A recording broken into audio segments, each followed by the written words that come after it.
get your earballs ready. Welcome to the Greg and Tim Show podcast. Take time to sit back and relax and enjoy the show. Here are your hosts, Greg and Tim. Hey, welcome back to the Greg and Tim Show. This is part 2 of the Drew Dudley interview. If you didn't see part one was last week. Check it out. Part 1 was fun. It was lighthearted. It had some serious moments, but we like I said last week, we kind of got off the rails to start part 1. But I think that was on purpose. We wanted to talk to him like a regular person and, you know, that disarming charm that Tim has. That I have. Yeah. It could be true. I don't know. You have a disarming charm. You look very young for your age, apparently. I do? Yeah. I think we just use a good filter. Yeah. So part 2 was amazing. Yeah. We got a little bit more serious discussion in part 2 and got into more of the book. And I just finished reading this book a month ago, and it is really fantastic. I learned quite a bit, some thought-provoking things that I'm going to take with me. And I like that whenever I can learn something new. And I'm certainly going to take this into account into everywhere that I go. And everyone out there, I think, just have a listen. Take a listen. If you haven't had a chance to watch the first one, go back and listen to that one and listen to part 2. So I really had a good time with that conversation, and it was very helpful. So part 1, we did our introduction about Drew Dudley. So if you want to go back and find out who Drew Dudley is all about, but basically author of this book, this is day 1. Let's get you to part 2 of the interview, and let's welcome Drew back. Like, you speak to people for a living, you have your stories. Can you tell us something that maybe people don't know about Drew Dudley, that you don't tell anybody, something secretive, nothing crazy, but something people don't know about you? I was going to say, you want me to tell a secret that isn't scary? Well, go with a scary one. Don't know about me. Yeah, I am. I wouldn't say I don't tell people this, but there's 2 things. One, that I, as a hobby, create sports highlight videos. I set them to music, and so my first ever job was at a television station, and I learned how to edit, and I paid my way through college partially by creating like biography type things for people's birthdays. Like, they give me their photos, they give me some music, and I put them together. But I was just so fascinated by those highlight videos that you'd see, NFL films where they put them to music. Yeah. So I do that for fun. Also, I am such a gamer now since the pandemic. I started when I was 44 years old or whatever it was, and I am a huge gamer right now. Like, absolutely huge, to the point where I had to take a break because I got tendonitis in my thumbs.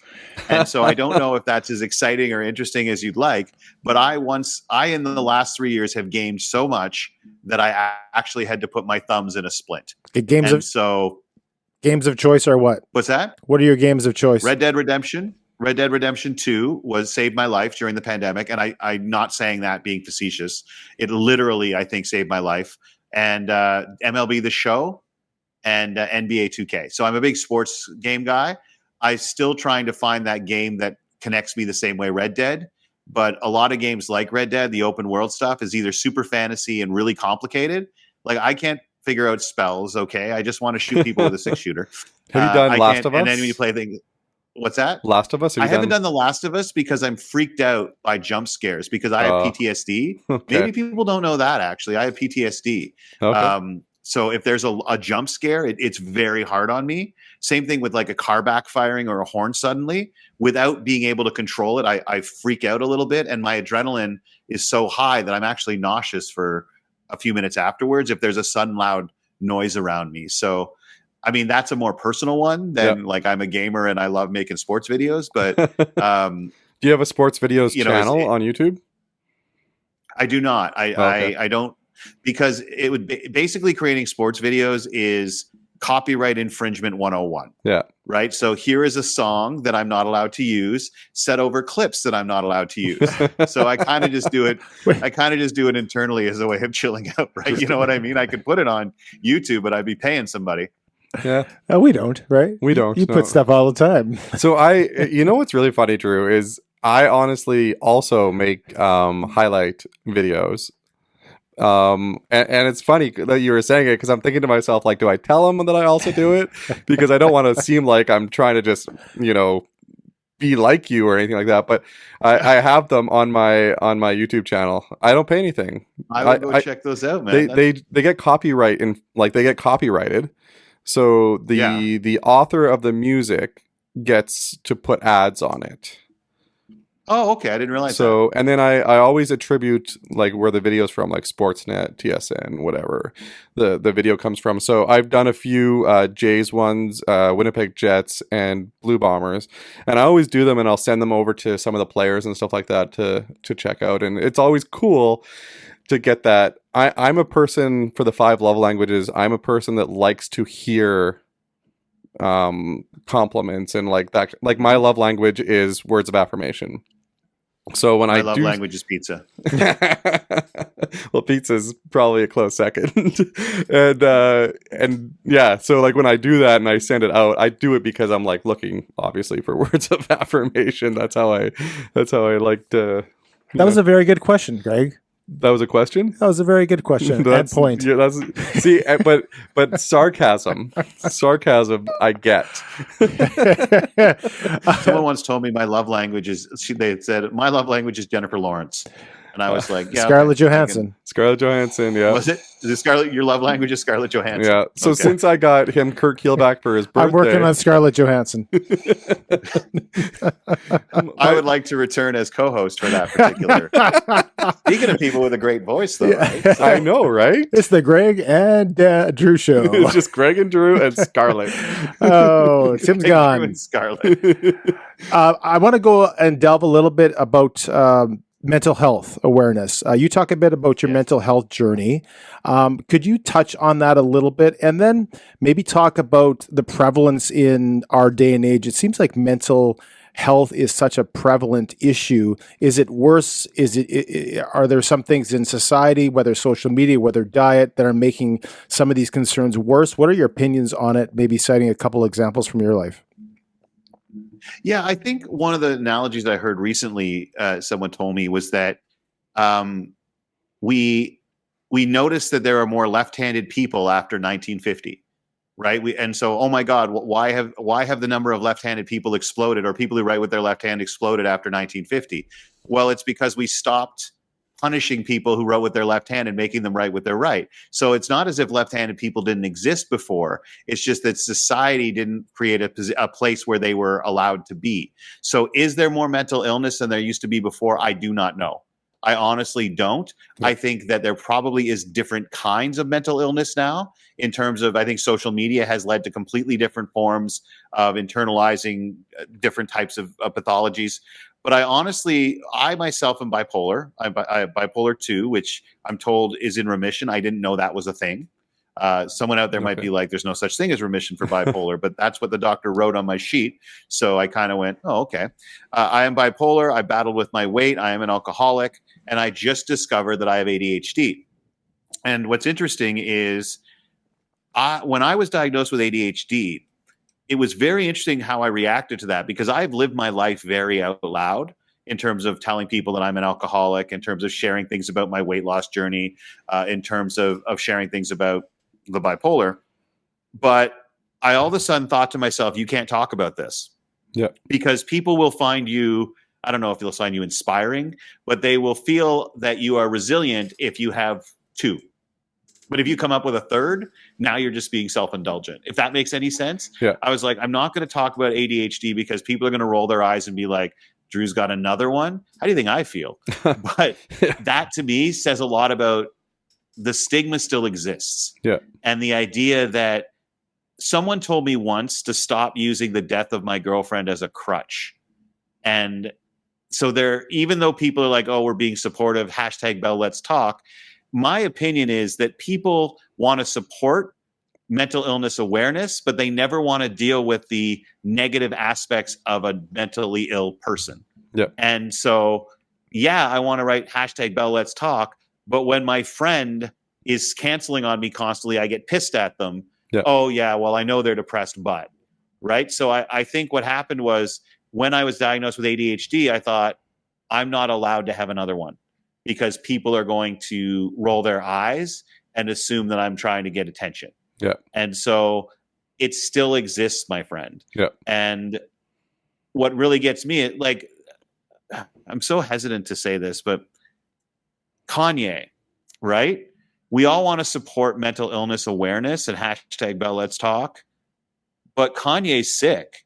Yeah. And yet he got destroyed because he said awful stuff. Like, I want to be very clear to anybody listening. I in no way, shape, or form condone any of the crap that Kanye pulled. Yeah. But Kanye is sick, and we're not allowed to call somebody evil if we know they're mentally ill. The problem with Kanye is he's so wealthy and powerful that nobody around him, everyone around him is dependent on him. Yeah. So no one will tell him the truth, right? Yeah. And those who tried to had to leave.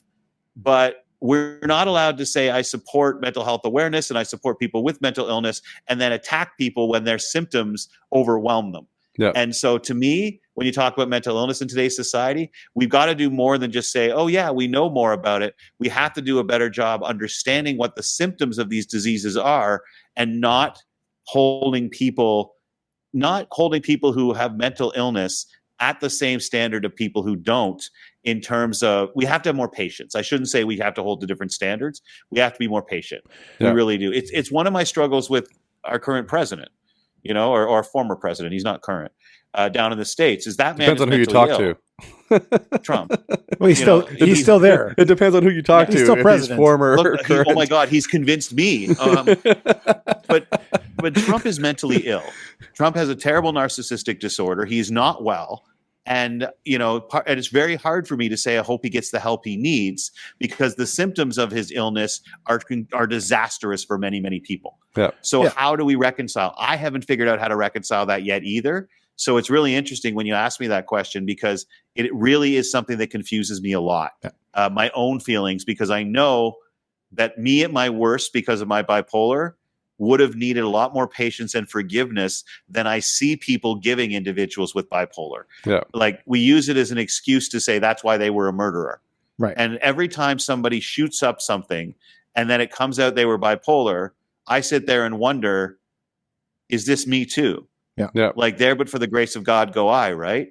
And so it's very, very hard to advocate for mental illness, knowing that you also have to advocate for terrible behavior. Yeah. Not advocate for terrible behavior, but you have to be more understanding. Well, excuse it versus understanding it. They're two different things. And going back to the that's great. And going back to the Kanye example, we have a bigger issue too, that celebrities, whoever they might be, aren't human beings on social media. Like, the terrible things people say about people just because they're famous is horrible. Just like you talked about earlier, you'd hate to be famous. I would hate to be too. Like they are human beings, but people call them the worst things on the face of the planet on social media, and they think they can because they have money, fame, wealth, whatever it is. If I could just go kind of on that vein, but a little bit off of it, going back to the AA example, where today is day one, and I think that's where you kind of got the day one mentality, where this is the next day. The next day is day one. Is there a danger, and I know we talk about this in mental health as well, but is there a danger when you always say today is day one, that there is never an end goal, that we don't completely get cured? I am an alcoholic every day of the rest of my life. I have someone with bipolar for every day for the rest of my life, and there is no quote unquote cure ever in the future. Is there a danger in that kind of mentality? Yeah, I think if you adopted it, it would be. When I talk about day one, and what they tell us when we talk about day one in recovery, is it's related to that one specific non-negotiable behavior. So your day one concept is not that you don't plan for the future. It's the idea that every day in the future is going to have these same non-negotiable behaviors, which could only be 5% of your day, right? Yep. So 95% of your day can be spent long-term planning. It can be spent moving towards larger goals. It's about identifying, let's say I think here's a great example, actually. Steve Martin. Yeah. Steve Martin decided that if he picked up a banjo and played it for 1 extra minute every day, in 20 years, he'd be an amazing banjo player. So he did the non-negotiable day one behavior. This is my first day playing the banjo.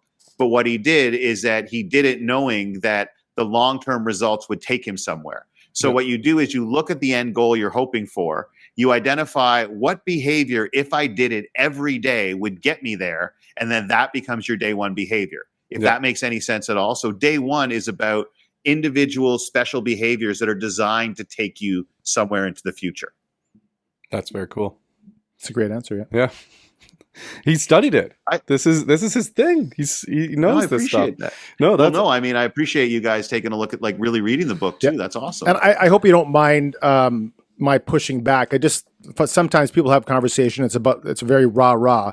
I just want to push back a little bit. I think it just makes for a better conversation. So I hope you don't mind if I'm asking you personal questions or trying to pushing up against the subject. So generally in our conversations, as you've heard during the podcast, me and Tim will bring up a subject that we like whether it's introvert, extrovert, the 5 love languages. We brought up the Mandela effect. I don't know if you watched that one, but that one was very popular. And Tim always has to have he has to have the answer that's more like realistic. And I have to kind of, and that's why we brought on a guy to talk about the moon landing, was because I couldn't bring myself to be as outgoing as this guy was about the moon landing thing. So that's why we have these conversations, is to create conversation, right? And I think creating the conversation, it makes you think, like, is there going to be, Drew, a day 2 book? Is there going to be a book that is like, this is day 2? And at the start of the book, your first line should be no. Yeah. Right. That is the book. You're the sixth person. You're the sixth person to ask me when the next book is coming out in the last 3 days. So maybe this is the universe talking to me. And my man, don't ever apologize for pushing back.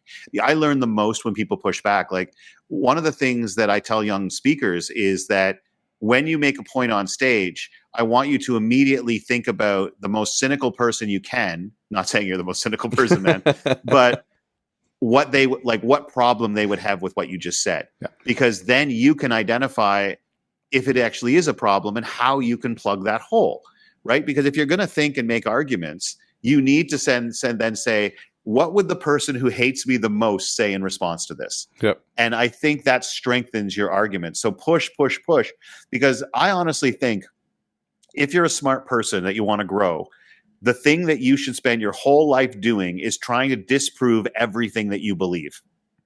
Everything you believe, try to find a way to disprove it. Yep. And what will happen is you will end up believing fewer things, but the things in which you believe, you can believe in strongly. Conviction. And I think that what happens the same way when you get older, you have fewer friends, but they're tighter, aren't they? And so I love getting pushed back on it. Like sometimes because honestly, if I get caught flat-footed, good. Yeah. Like, I have to go back and accommodate for that possibility, right? Like, even you guys talking about the courage thing, I had never considered the possibility that what I was actually doing, or for instance, I had never considered the fact that when I do the lollipop story, and it's hard if you haven't heard it, I'm sorry, everybody, but what I did in that moment was make a girl very uncomfortable, and it was really heteronormative. And it took me 20 years to realize that this story that I'd so proudly told probably had women in the audience over the course of those 20 years being like, not cool, dude. Not cool. Like, the story's good and it worked out well, but it was unbelievably disrespectful of that young woman's personal space, and it was wildly heteronormative. And now I realize that. So I like it when people point out that. The challenge is when people point out a flaw when you point out a flaw in someone's reasoning without pointing out a flaw in their character. Yeah. And the way that was raised to me was so well done, because that person cared about making my speech better. And instead of saying, you screwed this up, they came up and said, have you ever considered how this makes people feel? Yeah. And the fact is, I hadn't. And the phrase, have you ever considered, is a really good question. Yeah, that's a great question. Well, different points of view, right? There's a lot of times that, like, obviously during 2020, that a lot of people didn't use that phrase, have you considered? They just instantly went into, this is how it is, right? Like, or this is how you made me feel, as opposed to have you considered how this would make you feel. So that's being really said, we landed on the moon. Yes, that's correct. And they're going back. That being said, we landed on the moon, and we're going back. Like, we can all have different opinions, but there are facts. So you can all have very different incorrect opinions. So you can use this. I'm not going to ask for any royalties, but on your second book, you can call it, is it day 2? ? And then the first line of it is, no, it will always be day one, and then you can go on from there and tell all these stories that you have that have come out of this book. I'm sure that you've got a lot of stories like that one you just said about the lollipop moment, right? Like where you can reflect on some of the things that you told a story about, and people asked you questions on it. I would read it. So if you're gonna do it, 6 people in 3 days means that it should be made. You want to? You guys want to help me with my next book? Because I got a question for you. So sure, absolutely. So one of my favorite questions is to ask people what is their least favorite cultural cliche. And what I mean by that is phrases like life is short, fake it till you make it, laughter is the best medicine. I have a lot of problems with all kinds of these. And so I'm thinking of writing a book called Cultural Clichés and the People Who Hate Them, or something to that effect. That's a terrible title. Yep. But what's your least favorite cultural cliche? One of those things that everyone says as if it's some pearl of wisdom. And when you really pick it apart, it's really bad advice. I've got one right away. I got one right away too. Okay, I'm gonna go first. It is what it is. Oh, why don't you just blow a puff of air in my face? That is how useful that phrase is. Yeah, it's saying nothing. It is what it is. Yeah. I'm like, what a pointless. You just didn't know what to say, so you just said something. You had just no answer. It's the same thing. No, I agree with you completely. I think I can explain that one. It is what it is when someone gets upset about something that they can't control anyway. No. So they say it is what it is to say just relax, just let it slide off. That's another way of saying that. I had a boss back when I was younger that would always, whenever I would come up to him with a solution to a problem, instead of fixing the problem, he would say, it is what it is. Well, that's different. That's completely different. That frustrated me beyond belief, because I knew that there was more to the solution than it is what it is. So that one bothers me. Mine is it's better than nothing. Oh, why do you hate that one? Because it's like nothing is a viable alternative. It's not. Oh, I never thought of it that way. Yeah, I've never liked that one. Nothing is not a viable alternative. Yeah, well, why do we compare the two? I like that too. Yeah. You know what I mean? Like, that's a book that I'm kind of interested in exploring. Someone told me that laughter is the best medicine drives them nuts, because they're like, man, sometimes the best medicine is a huge glass of wine, a hot bath, and a good cry. So going back to Norm Macdonald, have you heard his laughter is the best medicine? His laughter is the best medicine unless you're a diabetic. Then insulin usually works much better. It's true. Like, but if anyone's listening and they've got some, like, put it in the comments. That's awesome. Like, I'm learning how to do a podcast, right? Isn't that how it works? Yeah, put it in the comments. Don't forget to like, share, and subscribe. Culture cliche is like life is short. It is not. It's the longest thing you will ever do. Another one is like, share, and subscribe. Like, what happens if I don't? Nothing. Why I know that? Because another thing you might not know about me is I can't get enough of reaction videos. Yeah. Like just random people watching music videos and commenting on them. And honestly, like watching wrestling bloggers watch Edge's return or CM Punk's return makes me so happy. I don't know why I love reaction videos, but I watch them and they just lose their mind. If you ever want to see pure joy, just watch the reaction video of Edge returning, I think, at the Royal Rumble a couple of years ago. Yeah. And it's just a whole bunch of wrestling marks freaking out like it's the greatest moment of their life. And I just love watching pure joy. Yeah. It's the same thing. Like, I forget who said it recently, but maybe it was David Letterman. Taylor Swift and Travis Kelce is awesome. It is awesome. It is a real life Disney movie. This is the best. How can anyone hate this? All right. I just love it. I want more Travis and I want more Taylor. I want them together. I want a whole other channel where it's just her watching the game. This is love and it's beautiful and wonderful. Go team, go. Don't you know Stop complaining. Don't you know the NFL and Taylor Swift are just fabricating the whole thing? Didn't you know that? Yeah, because I heard that the Super Bowl has been rigged. Yeah. We talked about that too. The Super Bowl has been rigged against the California city with the much higher population. Yes. And yeah, definitely they've rigged it against the city that would be better for the NFL. Yeah, yes, of course. Kansas City, which is like a working man's city, which is have you ever been to the stadium at Kauffman or Arrowhead? No, I have not. I hear they're beautiful though. Kauffman is such an old stadium, so like the seats are just falling apart, but it's amazing in there. Like me and my son sat front row in the outfield because the waterfalls were right behind us. Like I could Yeah. turn around and watch the waterfalls, and then I could turn around and I could see like George Springer standing right in front of me, and I'm like, man, baseball is romantic. And I just like Kauffman Stadium. If you get a chance to get there, I highly recommend it because it's just, I don't know, something about it. A little bit of barbecue and baseball. Yeah, a little bit of barbecue and baseball. Don't stay around there though, because the two hotels that are right by the stadium are not worth staying at. Pay the extra $20 a night to stay somewhere else. You folks, this podcast just helps with everything, doesn't it? Well, you got places to stay. You got got TripAdvisor on one side. You got people talking about like you got to think of it differently. Is the moon landing real? Like there's a lot of in-depth stuff going on. If you want to go on a baseball trip and go and see how many games we're seeing. We're seeing five teams. If you ever want to know how to go and see 5 games, including a season opener for like under $500 in Florida, you let us know. We'll tell you exactly how to do it. We leave in 41 you had days. me until in Florida. Well, it's in Tampa. We have to go see the Jays. That's true, and I'm thinking of going to Dunedin to see it because I've only done spring training once and it was a blast. But if you're down there at the end of March, let us know. That's when we'll be down there. I just love how wide ranging this podcast is. Like we are all over. Can we talk about abortion and gun rights next? Like, I'm kidding. By the way, I saw you perk up a little bit there. I'm like, no.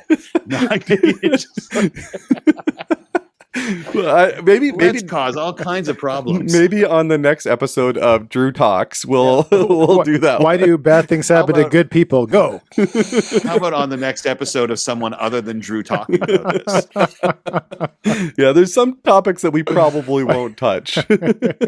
Oh, maybe not. So I got one last question for you, Drew, and then if you want to go, you can. If you want to keep talking, we can keep talking. But I need to ask this question, and the reason why I need to ask this question is because I sat through your keynote, loved every moment of it, but there was one thing that you said in the keynote that drove me absolutely crazy. And the question you asked everybody in the audience was, "Why do you matter?" Yes. And so I want to know, Drew, why do you matter? I got caught flat-footed on this one once, and I can't believe I did. So I've been prepped for it ever since. Oh, okay. I matter because I plan to matter. And I don't know exactly how each day that I'm going to matter, but I have a plan to matter each day. I've got these questions. I've got what I call the leadership test, which is a series of 6 questions. I try to get 3 every single day. And because I plan to matter, I do. And I think that we hope to matter, we hope to lead, hope to make a difference. Hope is awesome. Hope's a powerful force. Yep. It's a terrible strategy. Yep. And so if you want to matter, lead, and make a difference, you got to plan to do it. And so every single day I plan to matter. That's awesome. I thought I could catch you on that one. Thought it's the end of the day. Someone did once. A student caught me on that before, and it was what you do is you just stroke your beard and go, huh, what do you think?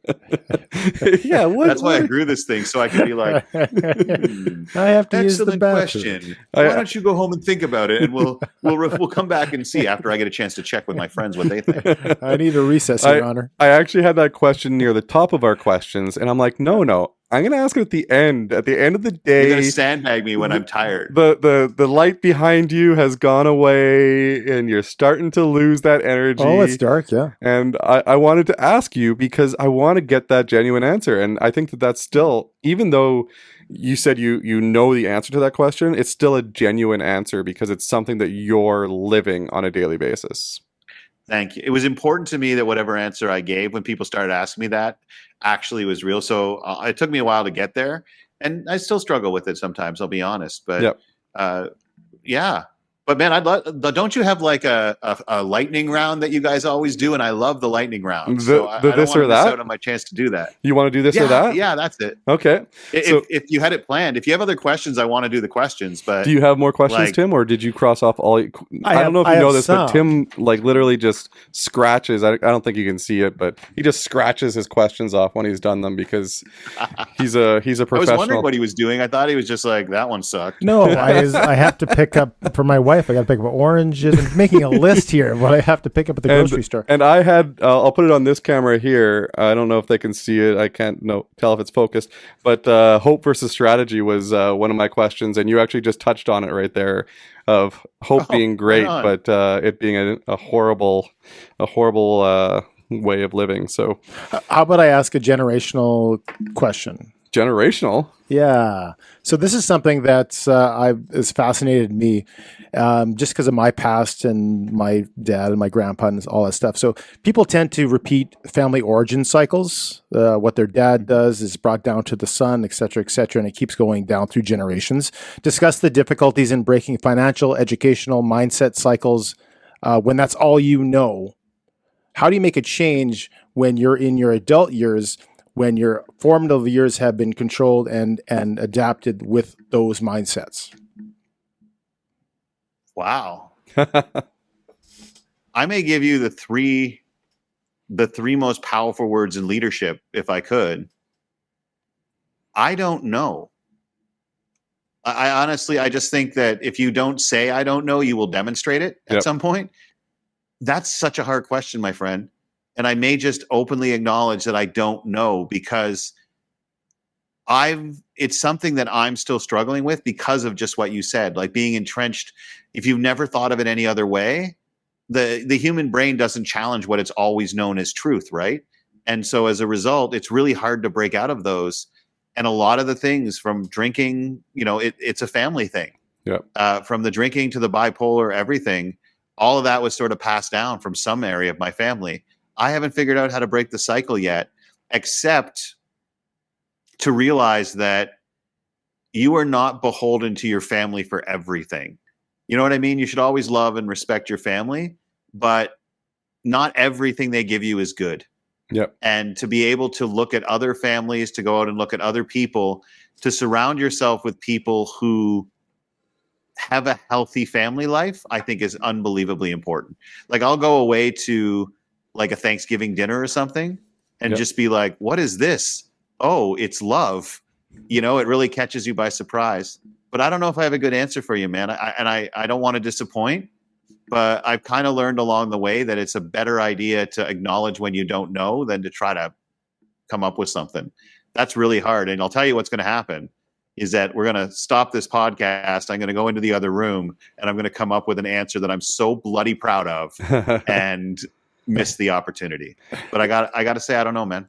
Is that something you were saying that about the why does it matter? Why do you matter question that you wanted to come up with something? Is that something that your personality has really driven you to do, is to, if you don't know the answer to something, to learn it and to practice it until it becomes something that is ingrained in you? For me, it is a gift that people listen to you, right? Like I get people's attention. That's the only thing you can't get back. Like money is the one commodity you can always find a way to get, but time and attention isn't. So one of the things I try to do to be a good speaker is to never take for granted that I deserve people's attention. And what that means is every time I have an opportunity to come up with 2 or 3 minutes worth listening to, I try to find it. If that makes any sense. Like everyone listening here has given an hour of their lives to you two and to me. Yep. And so everything I try to say, I keep thinking to myself, could this be at all useful or interesting to the other people? So in a question like, why do you matter? The answer is an opportunity to captivate people for a couple of minutes. And my job, to quote Mr. Sorkin again, is to captivate the audience for however long I've demanded their attention. And so the reason my personality wants me to think about that a little bit more is because it might be 3 minutes of a good story. And 3 minutes of a good story makes someone's life a little bit better. Yeah. I hope. Yeah, the difficulty I acknowledge with the question I just asked is that everybody is different. So Yeah. how I do that in my life, how you do with that in your life, and how Greg does it is vastly different. So for me to expect that you're going to tell everybody how to break cycles is completely illogical. Yeah. So, but it's always been a topic that's interested me because, like you say in the book, like some people are natural leaders. Sorry, I shouldn't say that. That's not what you say in the book. But some people are just more naturally prone to be positive, to have attributes of leadership, et cetera, outgoing personality, whatever it is. And for some people, it's just harder. And for those people that it's harder, how they deal with that is very individual, right? Yeah. So I also think that the book was written for people who find it harder. right. Like I really was like, if you find it hard to see yourself as a leader because you're an introvert or you don't like being the center of attention or any of those reasons, I want people to realize that they are leaders. Yeah. So, but you're right. Everybody's so incredibly different. Yeah. And it's always a family thing, eh?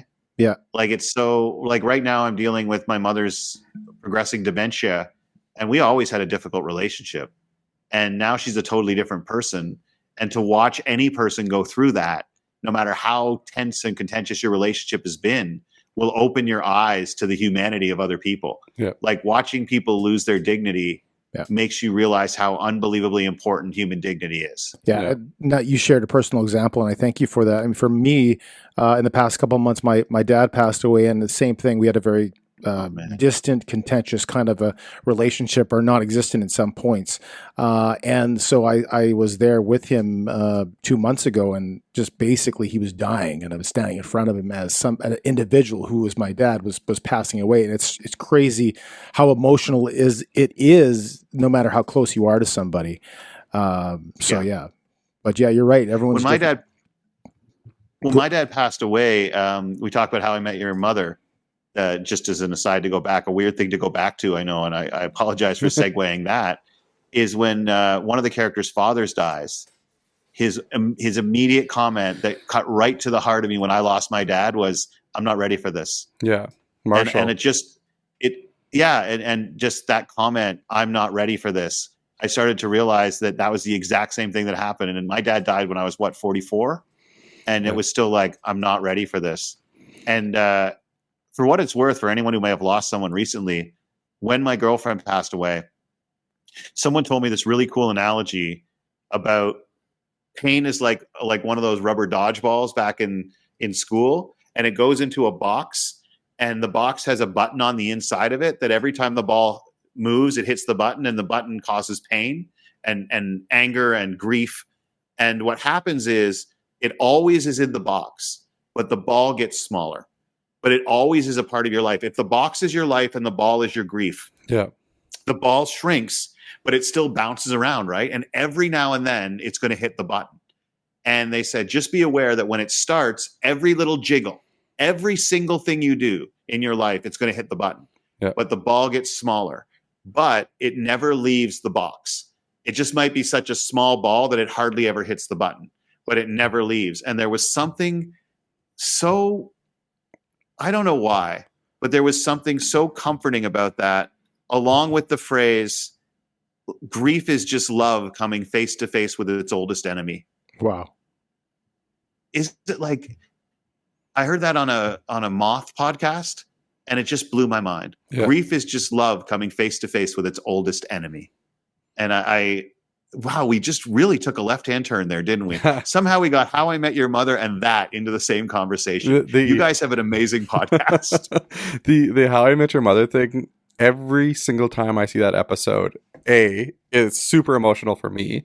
I haven't lost my father, so I don't know what that is like. But every single time I see that episode, I call my dad. Really? I don't know what it is about that episode. So just a backstory about my father is he had cancer a few years ago. I guess probably about 7 or 8 years ago. And the doctors, and he never told us this, but when the doctors came in when he had his diagnosis, they told him to get his stuff in order. Right? So he never told us this until after. And he's like, now like cancer free, and like he does do his checkups and all that kind of stuff.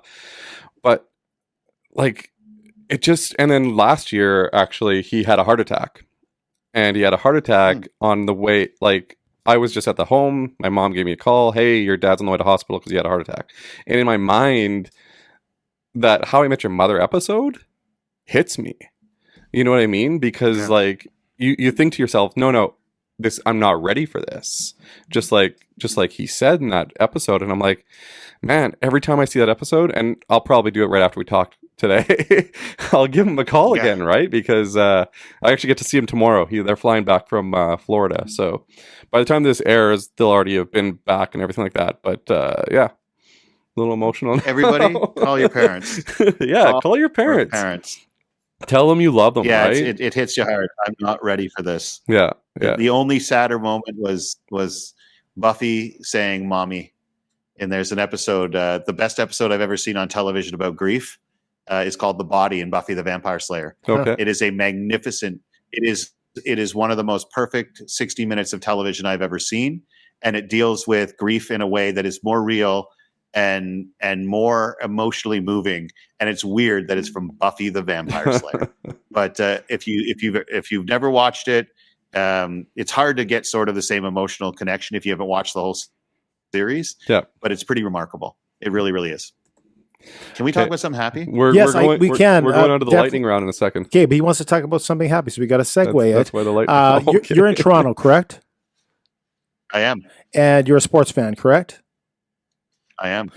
In what decade will the Toronto Maple Leafs win a Stanley Cup? This one. This one. Okay. This one. Put it down. Stick it in stone. Stick it on the wall. This year, next year, another year? How many years? That I can't tell you. That I cannot It'll tell you. happen this decade, though. They will win it this decade. That's what do we got? 2024? Yeah, so you got 6 years. That's a strong convicted answer to something that I don't think any NHL team in Canada can say, that they're going to win this decade. The Oilers are pretty good. But they weren't. The Oilers, I didn't think they were going to lose. It's the Dallas Oilers or the Edmonton Cowboys. They look good in the regular season, but just wait. Dak Prescott's going to play. Dak Prescott and all the Edmonton Oilers are going to crash and burn. Oh man, yeah. Awesome. The Oilers have the most amount of number 1 draft picks that have never won anything in their life. Yeah. Hey, look, you have the best player in the world. You always have a chance. Yeah, and I guess you can say Connor McDavid. Bedard's going to come up and he's going to give him a run for his money, I think, in a few years. Yes, unproven. I think he's going to, but yeah. And then you guys have Austin Matthews. I do miss, though, Drew, your brick background. Yes. I that was fake. So I stopped wanting to, because it was really hard to keep it ironed. No, to be completely honest. Well, you had a brick background, right? It folded. You had an original brick background, and then I did years ago, but I actually changed to a fake one. Yeah, but yeah, I like the new one. This looks good. Down, it looked beautiful in here. I actually looked at the screen and was like, damn, we look good. We got to do this at this Second time I've done that this podcast. When are you coming to town to watch Bull Durham in Greg's basement? Oh my God, that would be a really good time. I have nothing planned officially to head to your town, but it almost always happens a couple times a year. If you're in Winnipeg, so we will rock that. Because your love language is pizza, I will take you to the best pizza in town, Little Pizza Heaven. Ooh. Tim's not a pizza guy. His love language is not pizza. I eat no carbs, no sugars. He doesn't eat carbs. But this place, Little Pizza Heaven, makes their pizza with garlic bread crust. Done. And it's like a hand tossed thin. So good with a lot of meat, and it's so good. Let's go back to grief for just a second. I just want to say this. Yep. Yesterday I discovered that my favorite pizza place growing up, the place that your dad takes you to after ball games and everything, that it closed. Oh. And then I just wanted to share that with everyone so that I could feel some emotional support, because it was, I'm not going to lie. It was, at first you're like, oh no, it closed. And then you actually think about it and you realize, damn, that place was a big part of my life. Yeah. What place? And they closed her down. The Pizza Factory in Peterborough, Ontario, Canada, rest in peace, my friend. You made some great pies. Oh man, yeah. When you lose a good pizza place, that's It's funny. We talked about the emotional connection with food and emotions a couple episodes ago, or last episode, or something like that. And we talked about my friend of mine. He would be when he had cheat days because he has a diet, whatever, and then he always has a cheat meal. And he says, "Well," I asked him, "Well, what do you cheat with? Is it like spaghetti? Is it pizza?" He said, "It's always pizza." And I said, well, "Why is it pizza? Why isn't it something else?" And he said every second Friday his family would, or every Friday his family would have pizza nights.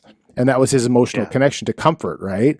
So whenever anyways, I thought that was interesting. So yeah. That's cool. I never thought about but I know that I struggle with my weight big time. And it's because when I need comfort, I go to food because I can't go to booze anymore, right? Yeah. Yeah. And for me, the McRib's back, eh? Yeah, I saw that.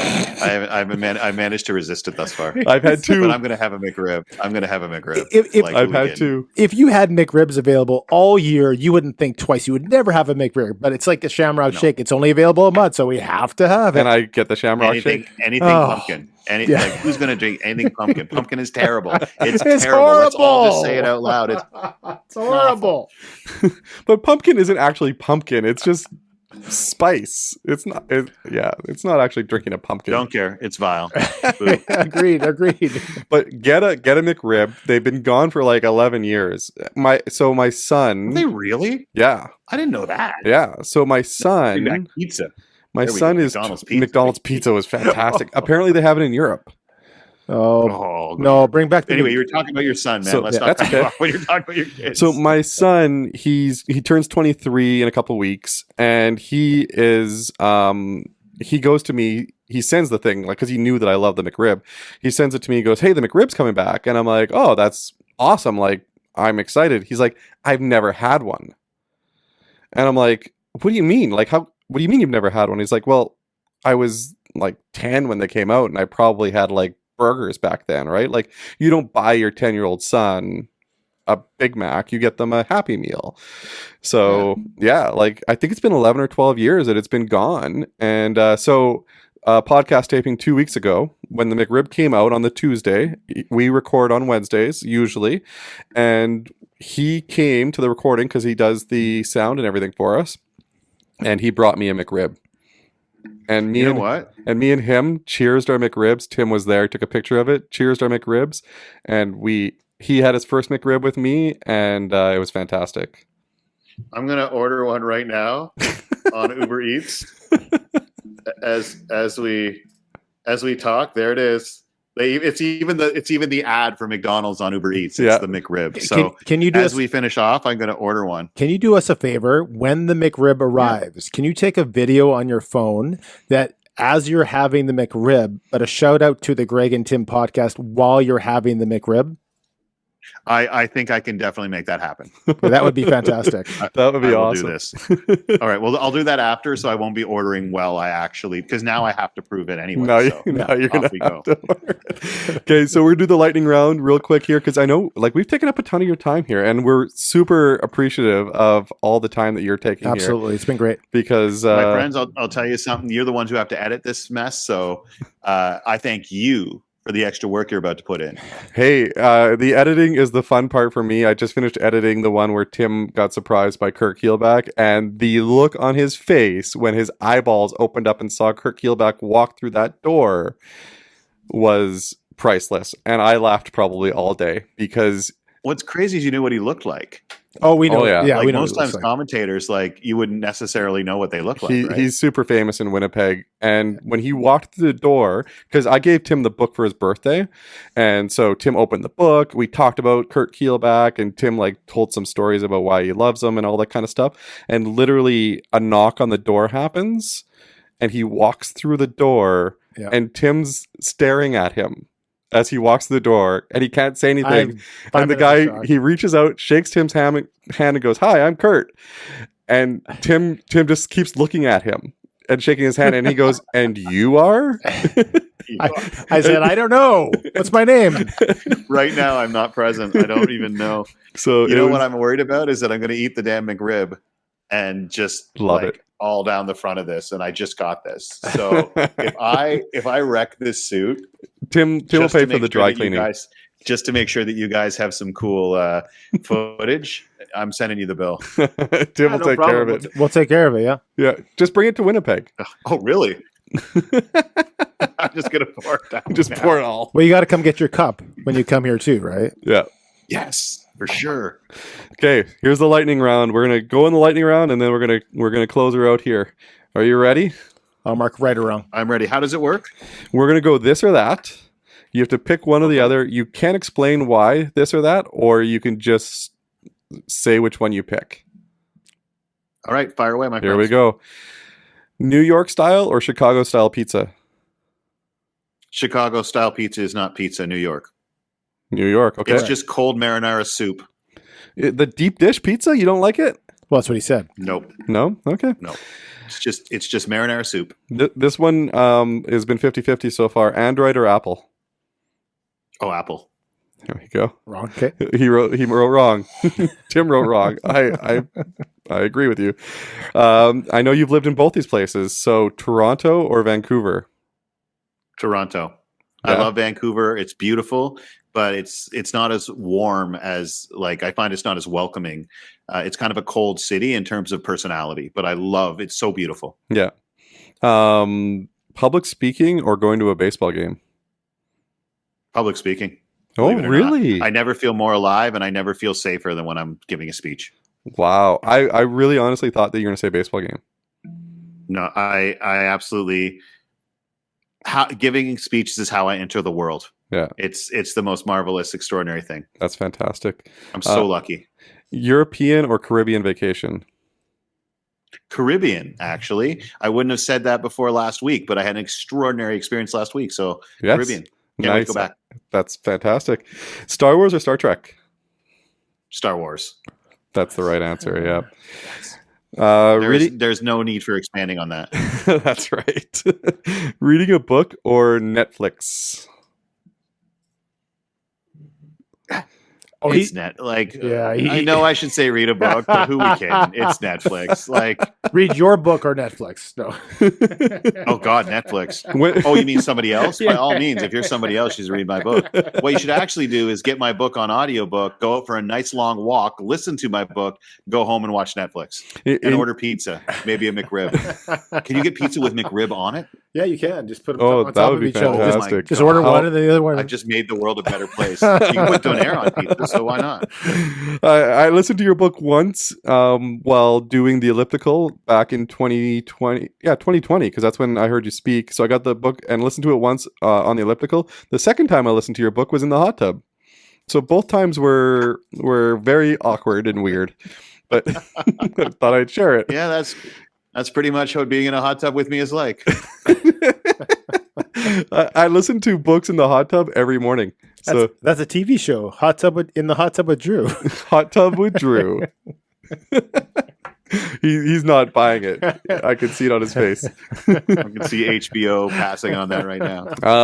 We're gonna go back to the 90s here. Alanis Morissette or Pearl Jam? Alanis Morissette. No explanation.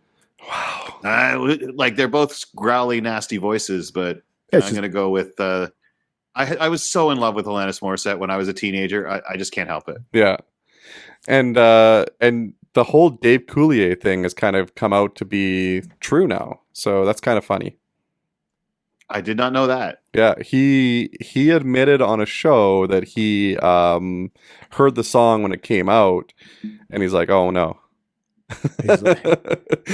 He's like that's about Well, me. I'm just going to have to argue because I'm on a show now and I'm going to claim it's about me. Yeah. The song? Yeah. He just wanted to cut it out. That's right. What's the Rocky and Bullwinkle thing that he would do? Yeah, exactly. Oh man. Well, that's the lightning round, Drew. That was what we need to know about you, and we will make sure that we don't go for deep dish pizza when you come to Winnipeg. We will watch Bull Durham, followed by an episode of Star Wars or Brooklyn Nine-Nine.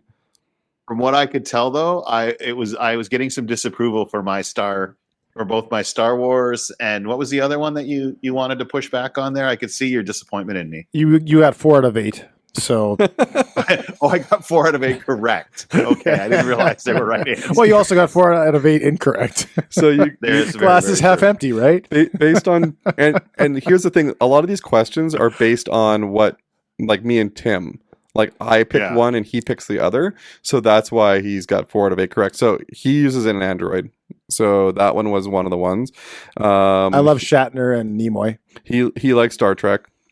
Europe he would pick over the Caribbean, and That was a close one for me. and he would pick reading over Netflix. That makes sense. You're a better human being than I am. And just so you know, the glass half empty, glass half full. Someone asked me once, are you glass half empty or glass half full guy? And I can't, maybe it's just because I'm practical, but it strikes me that that glass is twice as big as it needs to be. That's the best answer I'm I've like, heard I'm not today. glass half empty, glass half full. I'm just like, that glass is too big.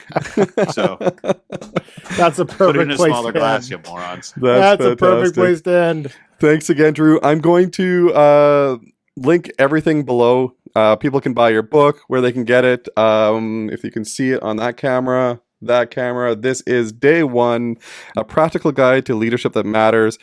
It's not just talking about the moon landing or anything like that. So it has nothing to do with the moon I don't landing. believe I mentioned it. I don't believe I mentioned it more than twice. Yeah, exactly. But it is a fantastic book, and if you want to hear Drew read the book on Audible, it is amazing. But get the physical copy so you can make notes and everything on it as well, because you're going to want to make notes. It's a fantastic book. Thank you, Drew, for joining us. Albert Camus would do. Thank you, Drew, for joining us. So, Tim, I'm kind of disappointed. I think I could talk to Drew all day about random things. McRibs. We can talk to him about anything that really comes up in my mind. And I feel like he has a lot of insight into a lot of things. Yeah. But when he doesn't, like he says, he responds appropriately with, I don't know. And that's in the book too, where he says sometimes you just don't know, and it's important not to quote unquote BS somebody into if you don't know, you don't know. And that's just the honesty that he comes to writing his book and to talking with us in the interview. And there's just that humanity in that, and I really appreciate that. But we really had some questions. I think we challenged him in some of the things that he believes in, what he writes in the book, and I think it led to a really good conversation. So I'm really pumped, and I'm happy that we were able to sit down. We gave him some ideas for his new book. That was fun. And if anyone out there doesn't know this, you have some experience. You've talked to Drew before through business and so work and so on and so forth. And I had not had a chance to. This is the first time I sat down and actually talked to him. And so I felt I was a little behind the 8 ball, but as far as not really knowing what he's like, because I hadn't seen him or talked to him until then. But it was really good. I really appreciated that you were able to get him on the show, and I really enjoyed the book. First of all, because I read it a month ago, and just talking to him. So I really appreciate it. I really hope that we do have a chance to have him on and in person. So next time he's in Winnipeg, hopefully he can come over. We can have some pizza.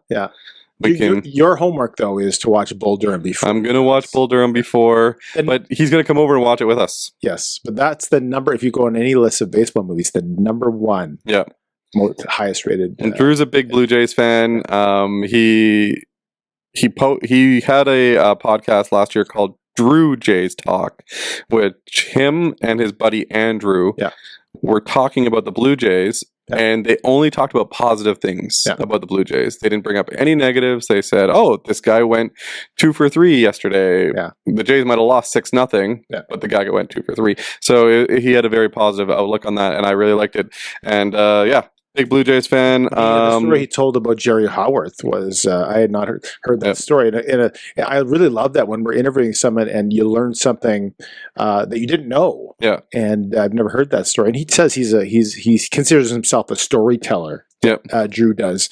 And the story he told about Jerry Howarth, who I followed for many years as well as I as a Blue Jays fan, as well as a Jays fan, was a great story. Yeah, it was fantastic. Yeah. Awesome. Well, thanks for watching again. This is the Greg and Tim Show. New episodes every Friday at what time, Tim? The episodes air at 8:30 Central Standard Time. 8:30 a.m. in the morning. So if you're not subscribed and this is the first time you've seen us because you liked Drew Dudley, make sure you subscribe and make sure that you hit the like button, share it with all your friends. Every subscriber, tell everybody. Every subscriber gets a free McRib from Greg, I think, right? No, I don't have a budget. Oh, okay. For that. So anyway, thanks for watching. Have a good one. We'll see you again next week where we'll have another new episode. Cheerio! Cheerio. See you later. Thanks for watching the Greg and Tim Show podcast. Don't forget to like, subscribe, and share with all your friends. Sharing is caring.